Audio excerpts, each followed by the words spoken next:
요즘 항아리 작가로 불리고 있는 이은자입니다.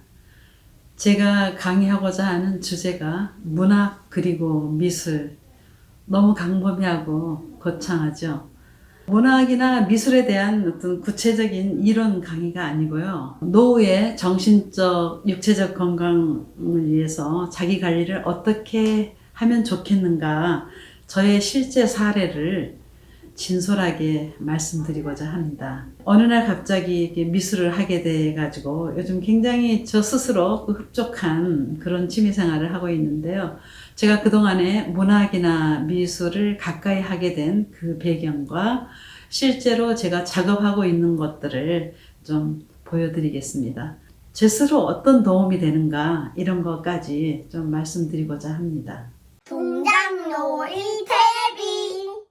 제가 어렸을 때 6.25 이후 그 한국 상황들이 굉장히 어둡고 힘들었던 시기였죠. 아침에 일어나면 그 목발을 짚은 상이용사들이나 가가호 방문하면서 장사하셨던 분들이 밥 한 끼를 해결하기 위해서 대문간에 이렇게 서 계신 일이 굉장히 많았어요. 그때 이제 저희 어머니가 새벽부터 가마솥밥을 해서 밥 한 그릇 수북하게 담고 반찬 몇 가지 쟁반에 담아서 그분들을 대접하는 그런 일이 뭐 매일 이어졌는데, 그래서 이제 자주 오신 할머니 한 분이 계셨는데 그분이 어느 날 제 손을 이렇게 만지면서 성금을 봐주시겠다는 거예요. 그러면서 너는 선생하겠다. 저는 그 말을 듣고 제가 선생을 안 하면은 죽는 줄 알았어요. 그게 이제 고3 때까지 계속 이어져서 좋은 선생님을 하려면은 사범대학을 가야 한다는 그런 생각으로 제가 사범대학에 진학을 했죠. 그러면서 교감 교장선생님까지 끝까지 하기로 결심을 했었는데, 막상 결혼을 해서 두 아이를 키우다 보니까 사표를 일찍 썼어요. 사표를 쓰고 전업주부로 이제 집에서 생활을 하는데, 그래도 저의 성장을 위한 뭔가를 해야 될 것 같고, 또 가능하면은 제가 좀 이렇게 세상에 뭔가 큰 도움이 되는 그런 일도 좀 하고 싶었는데, 그렇게 하기 위해서는 어떤 일을 하는 게 가장 좋을까? 그런 궁리를 하다가 일단은 큰 돈이 들지 않고서 할 수 있는 일을 생각해 봤어요. 그게 바로 책 읽고 글 쓰는 일이었어요. 그래서 문학과는 전혀 상관이 없었던 제가 날마다 책 읽고 글 쓰고 그게 이제 일상이 됐죠.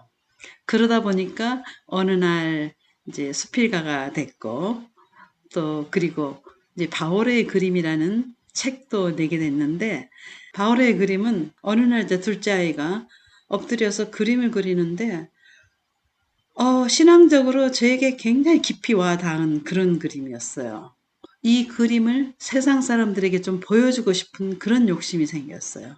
그래서 정말 글을 열심히 쓰기 시작해서 결국은 그래서 제가 수필가도 되고 또 바울의 그림이라는 산문집도 이제 내게 됐어요. 그러나 막상 수필가라는 타이틀을 따고 또 책을 내는 작가가 되고 나니까 그렇게 많은 글을 날마다 썼던 사람이 단 한 줄도 쓰기가 어려운 거예요. 글쓰기가 너무 부담스러워서 제가 뒤늦게 대학원 국문학과를 마쳤습니다. 아이들 키우면서. 그리고 이제 공부를 마치고 나니까 또 공부한 만큼 뭔가를 좀 해야 되겠다는 그런 생각이 또 들어서 제가 이웃 학부모님들하고 같이 저희 집에 가득 차 있는 책들을 다 꺼내 들고 조그만 사무실 하나 구해서 거기서 엄마들과 같이 자녀 교육에 필요한 책도 읽고 아이들 독서 지도도 하고, 그때 한참 유행했던 부모 역할 훈련 프로그램도 이렇게 같이 하고, 그러면서 이제 출간한 책이 바로 사랑이 필요한 아이들이었어요. 이 사랑이 필요한 아이들이라는 이 책은 책 표지에 제 스스로 만족했던 작품입니다. 제가 모딜리아니의 그 집시 여인이 아기를 안고 있는 이 작품을 보는 순간 사랑이 필요한 아이들이라는 이 제목도 동시에 생각이 났어요. 그래서 이 제목과 이 그림으로 제가 책 표지를 해서 이제 책을 냈었는데 지방이어서 금방 소문이 좀 났어요. 신문사에도 실리게 됐고 또 방송국에서도 알게 되고 그래서 이 책을 계기로 제가 KBS 라디오 일주일에 한 번씩 생방송으로 책을 소개하는 프로그램을 하다 보니까 6년이나 하게 됐어요. 그래서 이제 원고가 꽤 많이 모아져서 책은 밥이요, 아리아드네의 실타래다라는 책을 또 발간하게 됐고요. 지방에서 제가 정말 열심히 활동했던 모든 일들을 다 정리하고 서울로 이제 올라가게 됐죠. 서울 생활에 좀 적응을 하기 위해서 서울시청에서 발간하는 인터넷 신문에 시민기자에 지원을 해서 시민기자 활동을 또 한 6년 정도를 하게 됐죠. 그러면서 서울의 둘레길, 성곽길, 골목길, 생태공원, 특히 서울에 이렇게 환경 관련된 생태공원 이런 데 관심을 갖고 많이 다녔어요. 그런데 그것보다도 제가 정말 시민기자 활동을 하면서 정말 보람되고 또 재밌었던 것은 국공립시립미술관에 마음껏 드나들 수 있었던 거였어요. 요즘은 그 작품 사진 찍기가 그렇게 쉽지 않은데 당시에는 기자증 하나만 내밀면 피카소, 마티스, 모네, 샤갈 이런 서양 대가들의 작품들을 제 카메라에 담아올 수가 있었어요. 그리고 이제 국내의 그 대가들 작품 전시에도 담아올 수가 있었고요. 그 재미가 굉장히 쏠쏠했죠. 그래서 이제 그때 그 기사를 냈던 내용들을 다시 또 모아서 서울의 덩굴에서 뿌리를 보다라는 책을 또 발간하게 됐죠. 처음에는 서울이 굉장히 얼기설기 복잡하게 보이고 난개발 이런 게 더 부정적으로 와가지고 그걸 전부 저는 덩굴로 생각을 했었고요. 그러나 그런 것을 다니다 보니까 서울의 진짜 모습, 진짜 뿌리가 보였어요.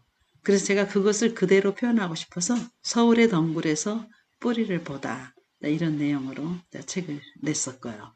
왜 갑자기 미술, 그림을 그리게 됐느냐. 시민기자 활동을 하면서 미술관 나들이를 꽤 즐겁게 많이 했는데 작은 갤러리도 자주 가게 됐어요. 그러면서 어느 날 욕심이 좀 생기더라고요. 저도 좀 그림을 그려보고 싶은 욕심. 왜냐면은 저도 이제 나이가 들어가다 보니까 책 읽고 글 쓰는 일이 쉽지가 않아요. 어려워요. 그런데 그 화가들 작품을 보니까 저처럼 주저리 이렇게 글로 표현하지 않고 작품 하나에 자기가 그 표현하고 싶은 것을 이렇게 다 이렇게 표현할 수 있다는 게 너무 근사했어요. 그래서 저도 한번 그려보자 하고 이제 집에 와서 이제 그리는데 막상 뭘 그려야 할지 모르겠더라고요. 그림 성경이 생각이 났어요. 그래서 그림 성경을 한번 캔버스에 아크릴로 한번 그려보자. 이걸 이제 첫 작품을 그려서 이웃 자매님들한테 이렇게 보여드렸더니 안긴 사람이 다 자기 모습이라고 그러면서 이렇게 울컥하신 분도 계시고 그러더라고요. 이 제목이 걱정하지 말아라거든요. 그래서 제가 이제 거기에서 힘을 얻어서 정말 성경 이야기를 한 25편 정도를 계속 그려가기 시작을 했어요. 그래서 어느 날 아들이 이제 집에 와서 이 작품들을 보고 엄청 크게 웃으면서 엄마, 저게 뭐예요? 학생들 작품이에요? 한 초등학교 2, 3학년? 이렇게 얘기를 하는 거예요. 그래서 엄마가 그린 그림이다. 네가 그렇게 봤다면 나는 완전히 성공한 거야. 어차피 나는 그림 그리는 실력도 없고 그냥 아이 같은 마음으로 그런 마음으로 그리고 있는데 그렇게 보였다면은 나는 정말 성공한 거야. 그러면서 이제 그렇게 2, 30작품을 이제 그렸는데 그게 아니더라고요. 어느 날 아들이 말한 그 말이 그냥 넘길 일이 아니었어요. 내가 정말 아무런 그 지식도 없이 마구잡이로 이렇게 색칠을 하고 이런 게 굉장히 무모하다는 생각이 들었어요. 그래서 이 성경 이야기 그리는 것을 멈추고 제가 좋아하는 꽃이라든가 또 집안에 있는 화분들 그리고 이제 야생화 이런 것들을 정말 열심히 이제 그리기 시작했어요. 어떻게 보면은 드로잉 연습이라고 할 수도 있겠죠. 이런 것들을 그리면서 이 꽃그림을 이제 정말 한 70작품 정도 그렸을 거예요. 꽃그림만. 그리고 나서 또 아이들이 집에 한 번씩 오면은 엄마 왜 이렇게 집안이 복잡하냐고 제발 좀 버리라고 자꾸 버리라고 그릇들도 이렇게 지적을 하면서 이게 버리라고. 근데 저는 다 사연들이 있어서 버릴 수가 없는 거예요. 그래서 아, 저 그릇들도 한번 그려보자. 그래가지고 또 그릇들도 그리기 시작하고 하다못해 이런 동양 매듭 제가 이제 만들었던 건데 이런 것까지도 다 따라서 그려보고 도자기도 그려보고 의자도 그려보고 그러다가 점차 또 이렇게 풍경화도 또 그려보고요. 그래서 이제 이렇게 그리다가 어느 날 제가 이 장독 하나를 그렸어요. 맨 첫 번째 작품 장독을 그렸는데 페이스북에 이걸 올렸더니요. 어떤 분이 완전 보물이다고 너무 잘 그렸다고. 근데 이제 그 칭찬을 듣고 제가 정말로 이제 힘이 난 거예요.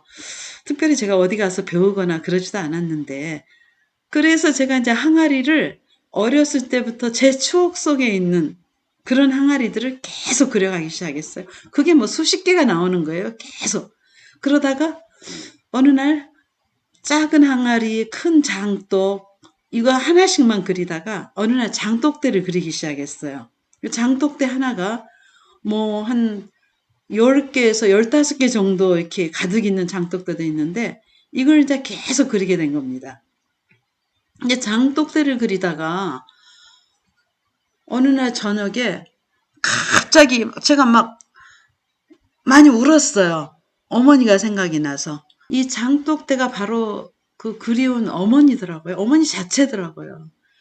늘 어머니는 다른 사람들 가족, 대가족 대접하고 손님들 대접하고 늘 장독대하고 부엌만 이렇게 오고 가시고 아, 장독대는 바로 어머니야. 이런 생각이 들어서 제 추억 속에 있는 그 장독대를 정말 계속 그리다 보니까 장독대만 해도 아마 한 50개 이상 그렸던 것 같아요. 그런데 그것도 또 잠시 또 놓고 세계 명화를 이해를 하기 위해서는 세계 명화를 좀 따라 그려봐야 되겠다. 그래서 세계 명화를 또 따라 그린 게 거의 한 70작품 이상을 제가 따라 그리기를 또 했었어요. 이런 작업을 하다 보니까 이제 그 분놀림도 좀 빨라지고요. 또 색에 대한 감각도 조금씩은 더 나아지고. 그래서 요즘 이제 그 제가 아까 말씀드린 대로 항아리, 장독대를 많이 그리다 보니까 그걸 보신 분들이 아예 저를 그냥 항아리 작가로 불러주시더라고요. 제가 이렇게 문학과 미술을 같이 겸해서 이런 활동을 하면서 제가 얻는 게 너무 커요. 그래서 제가 이런 기회를 또 이렇게 마련했는지도 모르겠어요. 저만 이걸 이렇게 느끼기에는 너무 아까워서요. 누구나 다 안고 있는 내면의 상처가 있죠. 어려웠던 일, 힘든 일, 또 지금 현재 갖고 있는 여러 가지 문제들, 이런 걸 다 안고 있죠. 누구 할 것 없이. 그러나 이 작품 활동하는 과정에서 저도 모르게 이 정화가 되고 치유가 되고 있는 것을 제가 시간이 갈수록 확실하게 느끼고 있어요. 사실 문학도 글을 한 편 쓰고 나면은 굉장히 그 카타르시스가 되거든요. 그런데 이 미술이 그 효과가 더 크고 더 빨랐어요. 그래서 정말 이 내면의 상처와 문제들 이런 것들을 조금 이렇게 해결을 하기 위해서는 이렇게 그림을 그리면서 색과 이렇게 가까이 하는 것도 좋겠다는 그런 생각을 했고요. 그리고 제가 그 지방에 살 때는 그 지방 신문에 칼럼도 좀 썼거든요. 여러 가지 그 세상에 대한 주제로. 그래서 이 세상을 보는 눈이 굉장히 제가 부정적이었어요. 매사 부정적으로 날카롭게 쏘아보는 그런 이제 습관이 있었는데 이 세상이나 또 그다음에 주변에 정말 마음에 안 드는 사람들 다 있죠, 어디나. 그 주변인들에 대한 어떤 부정적인 감정들이 조금씩 순화가 되고 또 줄어드는 그런 것도 제가 많이 느끼고 있어요. 정신적으로나 또 육체적으로 굉장히 건강해진 것 같은 그런 느낌도 들고요. 그림을 그리려면은 관찰을 정말 해야 돼요. 정말 자세하게 관찰을 해야 되는데 그 관찰을 하기 위해서 자주 또 발걸음을 하게 되고요. 그래서 여기서 육체적 건강이라는 것은 물론 정신이 건강하면은 육체도 따라서 건강해지겠지만 실제로 작품을 만들기 위해서 현장을 많이 다니다 보니까 제가 또 많이 걸을 수 있는 기회도 생기고요. 그래서 제가 이 문학과 미술을 취미 활동으로 하면서 저에게 정말 도움이 됐던 정말 보너스라고 생각할 수 있는 그런 것들이 바로 이렇게 제 스스로의 내면의 상처와 문제들이 조금씩 정화되고 치유되는 그런 점, 그리고 그 세상과 주변인들에 대한 부정적인 감정들이 조금씩 줄어들고 순화되고 있다는 거. 상처받았던 거, 힘들었던 거, 이런 것을 수십 번 반복하는 분들이 계실 거예요. 형제 자매 중에도 있고, 부모님도 계시고.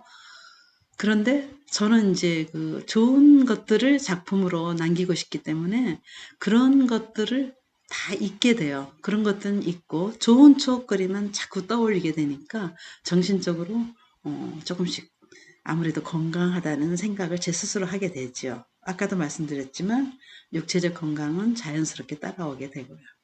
너무나 대단한 주제를 갖고 여러분 앞에 서서 저의 부족한 작품들을 보여드린 것 같아서 많이 부끄럽기도 합니다만, 이런 취미 생활이 그 노후 생활에 굉장히 그 도움이 된다는 것은 확실하기 때문에 여러분들과 함께 공유하고 싶었습니다.